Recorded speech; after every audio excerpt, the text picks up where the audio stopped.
So hi guys, ayun, kagigising ko lang. Tapos gusto kong i-share sa inyo yung naano ko sa TikTok na pay later kasi trending siya. So, trinay ko siya, nag-activate ako, nag-fill up ako. So, ang gagawin nyo, kung gusto nyo ma-activate yung pay later nyo, parang parang pinapautang ni TikTok siya sa'yo. Tapos meron din siyang tubo na, maliit lang na tubo, tapos babayaran mo siya sa due date niya. So, ganito yun guys. So, i-click nyo yung, hindi ko kasi na-videohan yung pag-activate ko or pag-fill up ko ng pay later ko. So, ganito guys, pumunta kayo sa TikTok shop nyo, tapos pindutin nyo yung shop, tapos sa taas doon, meron dong mga choices, makikita mo yung pay later, tapos itap mo yung pay later, tapos start ka, may nakalagay naman din sa baba na red na start or activate ata yun, hindi ko na maalala, hindi ko kasi na video habang nag-fill up ako, no. So, meron doon nakalagay na start or activate, tapos tatap mo yun, tapos parang parang mag-fill up ka lang din ng papel na lalagay mo yung pangalan mo, basta gano'n, parang personal information, tapos kailangan mo din ng ID, tatap mo dun kung anong ID yung kailangan mo kasi may nakalagay naman dun choices ng ID, tapos pagkatapos mo mag-fill up doon, kailangan ng email mo, ganyan-ganyan, tapos kung anong trabaho mo, kung magkano yung sahod mo, ganyan lang, mga parang personal information lang na nag-fill up ka sa papel. Tapos pag na-activate mo na yun, so babasihan ni TikTok kung marami kang online shopping sa kanya before, mahilig ka bumili sa kanya, yung naiipon yung parang yung pera na yun is parang yun na ipapautang sa'yo ni TikTok, pero may tubo na siya. Tapos pag mo yun, i-check ni TikTok, pag na-activate mo yan, i-check niya, pero mabilis lang, mga ilang minuto lang, tapos ma-aprobahan na agad dyan, kasi ako 2 minutes lang ata, 3 minutes approve na siya. Tapos 2.5 yung aking limited na pang shopping na pinautang ni TikTok. So, ganito na, trinay ko na siya, na-videohan ko na kung paano gamit ng pay later, tapos nag-shopping na ako, bumili na ako. So, ayun, napakita ko sa inyo. So, sipot lang kayo guys. Punta na tayo guys sa TikTok shop, tapos itap natin yung shop sa baba. Kita nyo yan guys na may arrow. So, yun, dyan mo itatap yung para makita mo yung pay later mo.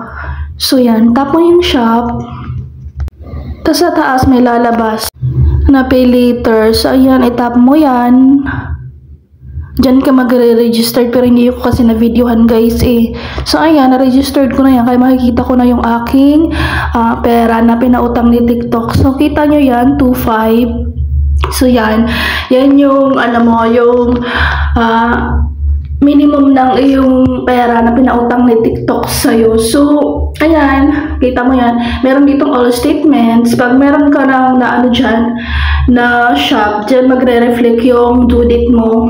So, ngayon, wala pa akong nasa shop. Wala pa siyang nakalagay dyan. So, ayun guys, babasa nyo naman, TikTok pay later, credit available, ganyan-ganyan. So, ayan, credit limit, payment, statements, bills, repayment, ganun. So, makikita nyo naman dyan kung saan mag-reflect yung utang mo. Tapos, makikita mo din dyan, makikita nyo mamaya sa video ko na meron siyang due date. So, ayan, nakita mo nyo na-approve na ako sa TikTok na pay later, notification, you're approved to TikTok pay later, ganyan-ganyan. So, madali lang guys, mag-registered guys, or mag-activate ng iyong pay later. Tapos, madali lang siya guys, basta sundin mo lang yung yung start niya hanggang sa matapos. Parang nag-fill up ka lang ng papel ng information, ganyan. So, ayan na nga guys, chinecheck ko siya kung paano nga gamitin. So, ayan, gagamitin ko na dito yung aking TikTok shop na pay later. So, tatry ko na. Ayan, punta ako sa aking cart kasi meron akong in-add to cart. So, orderin ko na yon using pay later. So, punta tayo sa aking add to cart. So, orderin ko na yung pang birthday party ng nanay ko yan. Tatap ko yan. Ganyan. Tapos, yan na.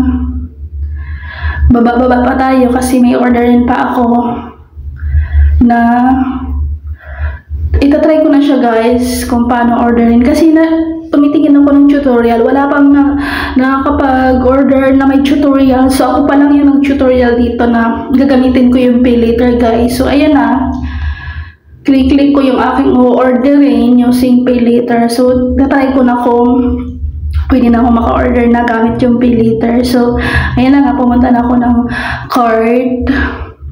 So, titingnan natin, tapos i-check out na natin. Tatap natin yung check out, guys. So ayan na. Please order tayo. Oh, ayan na si pay later yan. Kita niya yan. So, ayan na nga, guys. Lumabas na si pay later. So, ayan na. Titingnan ko kung ano yung summary niya.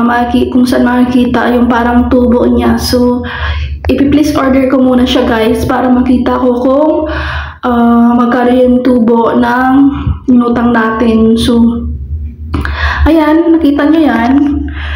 So, ayan na nga guys yung payment method. Makikita mo na 1 payment times 305.57. Yung kanyang include monthly interest ay 14.57 guys. Depende na sa'yo kung anong pipiliin mo, yung kung 1 payment or 2 payment, ganyan-ganyan.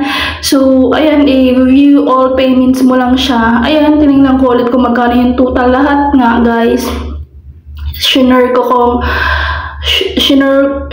sure ko na ba na kung 1 payment 305.57 kasi include na siya ng monthly interest 14.57 or yung pipiliin ko is 2 payments time 159.15 13.04 ganyan or 3 payments time 110.60 include na siya yung monthly interest na 13.60. So yun guys yung choices niya kung paano mo siya babayaran, kung one-time payment lang siya pero included na yung kanyang interest guys. Makikita mo na sa baba kung magkano yung interest, kasama na siya sa 291 na yung babayad kay TikTok, kasama na yung 14.57 kaya naging 305.57 guys. So ganyan lang siya kadali guys maintindihan. Basta madali ka lang makaintindi, so madali lang siya maintindihan guys. Ako nga kasi first time kong gamitin yan, so wala akong tutorial na tiningnan, talagang nagsariling sikap lang akong paano, kasi wala akong nakita na tutorial kung paano umorder sa pay later, which is maraming tutorial kung paano mag-activate o mag-fill up or basta ganun, mag-fill up or mag-activate ng iyong pay later. Pero wala pang gumagawa ng video na nakapag-shopping na sila using pay later. So ako pa lang yung nag-video ngayon. So sana magustuhan nyo yung video ko at para ma-activate nyo din yung iyong pay later at magamit nyo din. So ayan, makikita nyo naman siya. I-place order ko na siya dito sa TikTok account ko. So ayan, i-place order ko. Chine-check ko lang siya muna guys kung may nakaligtaan ba akong orderin.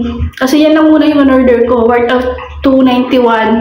Tapos naging 305.57 na siya kasi kasama na yung kanyang include monthly interest na siya na 14.57 guys. So ayan, madali nyo lang maintindihan niya.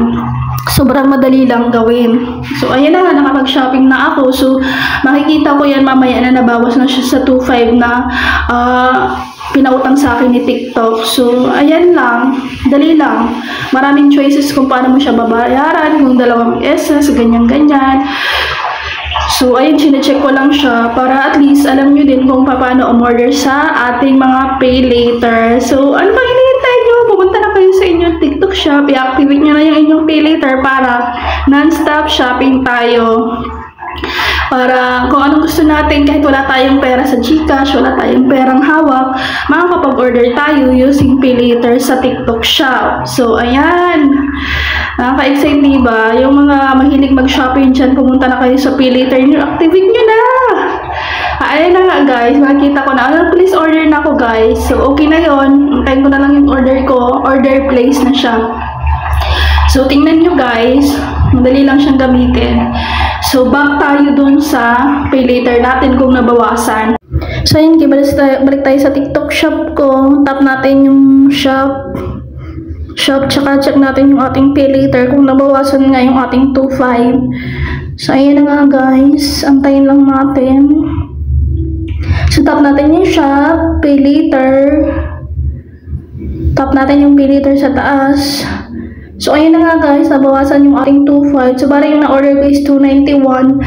Tapos, kasama na yung kanyang tubo ni TikTok shop. So, bari 300 plus.